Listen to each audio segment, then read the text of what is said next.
It is Dr. Victoria Stakelum here with your Tuesday tips on career power. And I wanted to talk today about a number of lifestyle hacks or secrets that can help you master the number one skill in attaining career power, in having mastery over your career, having the career outcomes that you want. You see, the number one thing you need to master if you want to be powerful within your career is regulation of self, regulation of your emotions. That is the ability to choose your response rather than reacting to a situation or a person or a piece of feedback or a moment of pressure or an ongoing stressor.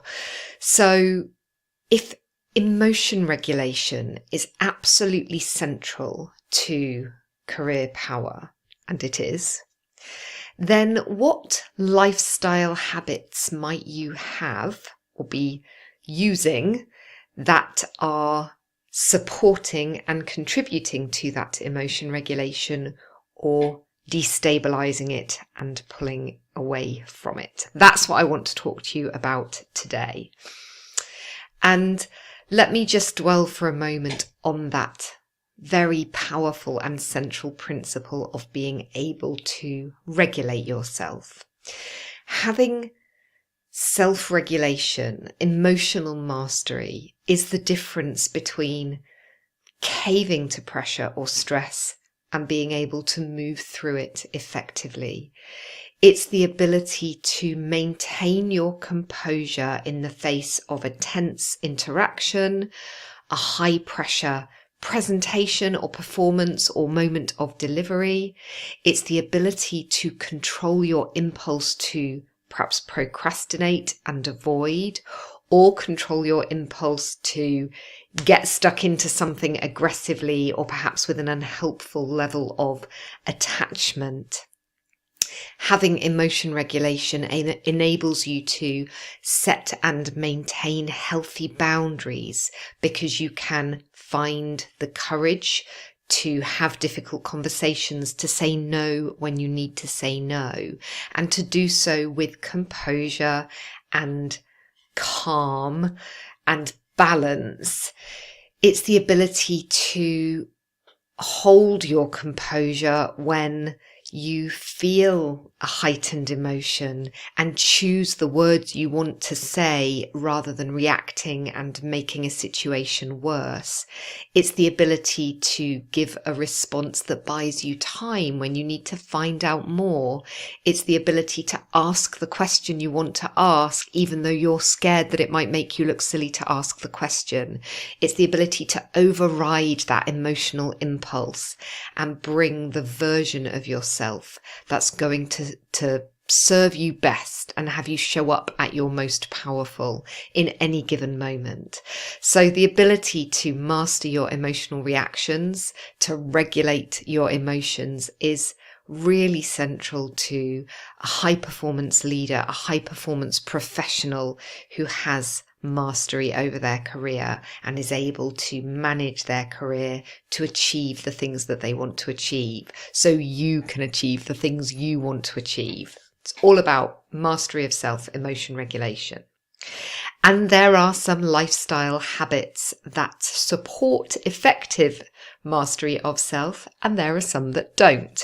So I want to go through 5 key lifestyle pillars that support supreme personal effectiveness, particularly in this space of emotion regulation. The first is effective sleep. 7 to 8 hours of high quality sleep. There is lots of research that demonstrates that when we are sleeping well, when we are well rested, both our cognitive capability, our mental sharpness, is dramatically improved, as is our ability to regulate challenging emotions. good sleep matters. I know that there are productivity gurus out there saying, wake at 4:30 a.m, do your best work in those 3 hours and then, go and run a marathon or whatever. It is not supported by the scientific evidence on what the brain needs to be at peak performance. It needs 7 to 8 hours of good quality sleep for adults. And for every hour short of that you get, you lose, I can't remember the percentage, you lose a certain percentage of mental acuity, of cognitive effectiveness. So sleep matters. And one of the worst things you can do if you hope to get a good night's sleep is be staring at a blue screen within the hour before you go to bed. So you've heard it before, and I'm going to say it again. Put your phone away for at least an hour before you go to sleep. Don't watch TV. Don't be checking work emails for at least an hour before you hit the sack, because that blue light inhibits your body's production of melatonin, which is the sleep hormone, and makes it far less likely that you will be able to go to sleep when you go to bed. So read a book, have a conversation with your significant other, have some quality time with your kids, do something that doesn't involve blue screens, and you are far more likely to get that 7 to 8 hours that you need.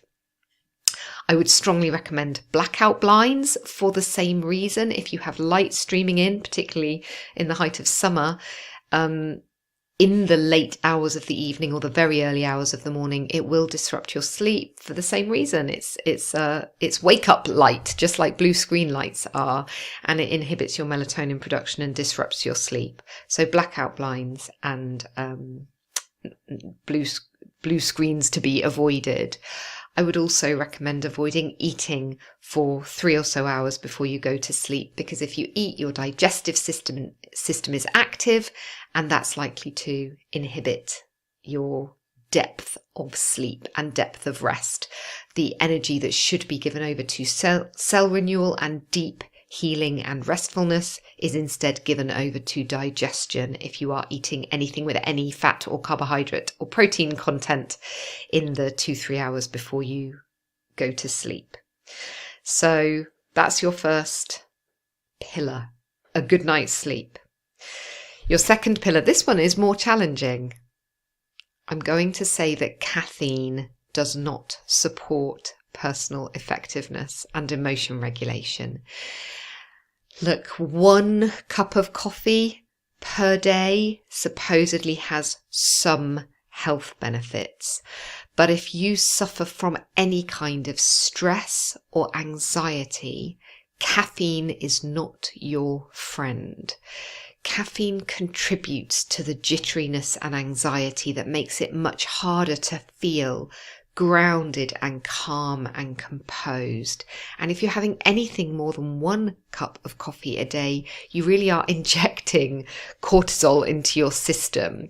It upregulates your adrenals. It makes you more prone to stress and anxiety. Caffeine is not your friend. Now, I took the challenging step of giving up caffeine a few years ago now, and I won't lie, I think I was depressed for about a month. I was not myself. But when I came out the other side, my overall mood and energy was improved substantially. And this was in the years when I was in top leadership under enormous pressure, dealing with an intense workload all the time. And one of the best things I ever did was give up caffeine. It just enabled me to be more at the reins of myself, and it broke that dependency. Anything you have a dependency on is standing between you and your full capability, because part of your focus and attention and need is going towards that dependency rather than going towards your goals and the things you're trying to achieve.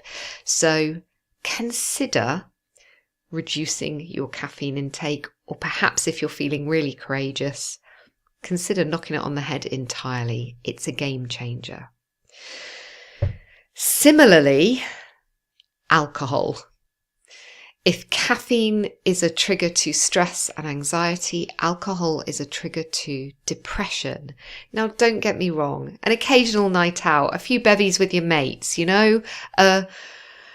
a reward at the end of a challenging week that helps you let your hair down. Maybe not such a bad thing.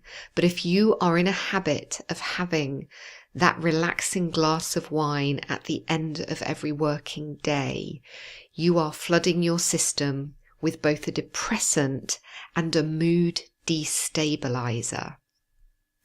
And this is both, well researched in evidence in scientific circles.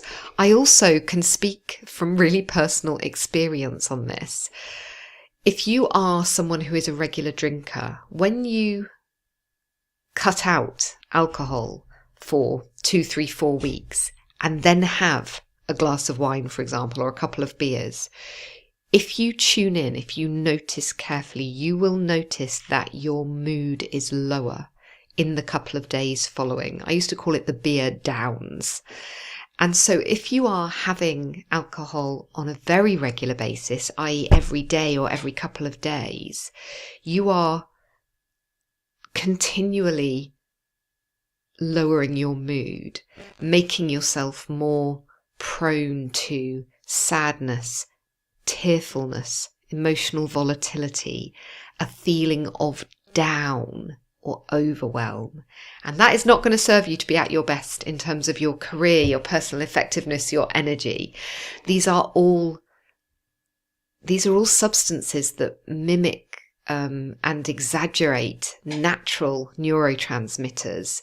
But when we use them in this way, they obstruct our body's natural ability to stabilize and balance our mood and emotion, because we're using something external from ourselves, which then floods the system and creates these exaggerated responses. So it's tough, but alcohol is getting in the way of your ability to be at your best all of the time, or most of the time, and to have career power, to really master your personal effectiveness, is to be at your best more often and to learn the ability to do that without external substances that in fact don't help you. They inhibit you. That's alcohol. Sugar. Sugar, sadly, is in just about everything. It's in every packaged or processed food you will find. If you don't believe me, check the ingredients. You'll have to Google the list of 70 or so alternative words for sugar, because it's hidden largely. But sugar also, in its refined forms, creates emotional instability. Again, you know this because we talk about when our kids have had Haribo and they start climbing the walls and bouncing off of things. It's also true of us. Again, I know this through personal experimentation. When I cut out sugar for 2, 3, 4 weeks and then reintroduced it into my diet, I experienced greater emotional volatility. I was snappier. I ended up in arguments with my husband, which generally doesn't happen or wasn't happening when I was off sugar. So it seems really extreme, and it is kind of extreme by modern living standards, but reducing, or if you have the discipline, removing refined sugars from your diet has a profound effect on your ability to lead and conduct yourself with composure and equilibrium, professionally and personally. And by the way, I'm talking about these things because I have done these things. I've removed sugar from my diet. I've removed caffeine. I've removed alcohol. And I started focusing on prioritizing sleep. And when I did these things, my performance as a leader, my personal effectiveness, my ability to stay strong in the face of pressure and turmoil professionally was game changed. These things really did underpin a very successful leadership career. So I do not put to you anything that I have not also challenged myself with. So the final pillar, actually no, the penultimate pillar, because I've got one more for you, is meditation. Again, it seems kind of out there and a bit woo perhaps, but the simple practice of a short daily meditation game changed my personal presence and composure as a leader in a very high pressure role. And it doesn't have to be some big, heavy kind of hour-long practice like I do now. There was never going to be time for that when I was in the high pressure role I was in my previous corporate life. But a 5 to 10 minute daily practice, or as daily as I could manage,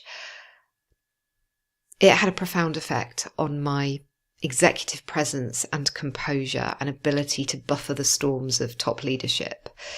And many people say to me, I can't meditate. It's not what you think it is. It's not about getting Zen. It's not about emptying the mind. It's simply about sitting and becoming the observer of your own thoughts. And to be honest, when I was in that high pressure role, I would sit to meditate and I would just see a stream of consciousness, the to-do list, the conversations I should have had or was going to have, the mental clutter. And I just sat and watched it. And that alone released something, released some stress, created that little pause between me and the reactions I might have to those events, and over time gave me real mastery over my reactions to difficult situations. So if you think you can't meditate, do it anyway. If you know how to meditate and you're comfortable with it, great. Stay with or introduce that daily practice. And actually one of the best things for me, and I would recommend it highly, was Headspace. A daily meditation that you're talked through and instructed in of between 5 and 20 minutes has a profound effect on your personal effectiveness within your career. And my final recommendation is exercise, because it is one of the best stress relievers known to man. And exercise that involves you getting out of breath and sweating would be the best recommendation of all, at least a couple of times a week. Not only is it, of course, obviously fabulous for your health, but it dredges stuff up that you can then release through heavy breath and through sweat. It's like it cleanses you of something. It cleanses you of that stress that comes with an ambitious careerist focus, that comes with top leadership, that comes with being a person with multiple responsibilities. So sleep, meditation and exercise, and from a diet and nutrition perspective, kicking alcohol, kicking caffeine and kicking sugar, or at least getting at the reins of them and reducing them to really moderate consumption levels. These 6 pillars over time had a transformative effect on my ability to regulate myself, my emotions, my energy, and how I showed up professionally, and enabled me to withstand the extraordinary pressure of leading an institution from 6 million and loss-making to 36 million and profitable, and from 60 people to over 300, and to do so with grace and composure and presence. And that may feel out of your grasp, and it isn't. But to introduce those lifestyle habits takes some real grit and determination and discipline. If you are interested or curious to find out more, then reach out to me. I support people with gaining this level of personal mastery so that you can achieve the things you want within your career and really master attainment of that personal power and career power. So that is my Tuesday tips, or those are my Tuesday tips for today, Tuesday, the 30th of August. I hope they have been useful to you. I'm sure the thought of these things challenges you, but if a little part of your brain is curious and thinks, maybe there's something in there. Maybe I'd be willing to take at least one of those on. Then give me a shout. I'd love to talk more. I'm always willing to chat through what this looked like for me and support you in how you can structure a plan to get more personal mastery and career power. I'm Dr. Victoria Stakelum, and I'll see you next Tuesday for more career power tips. Thanks.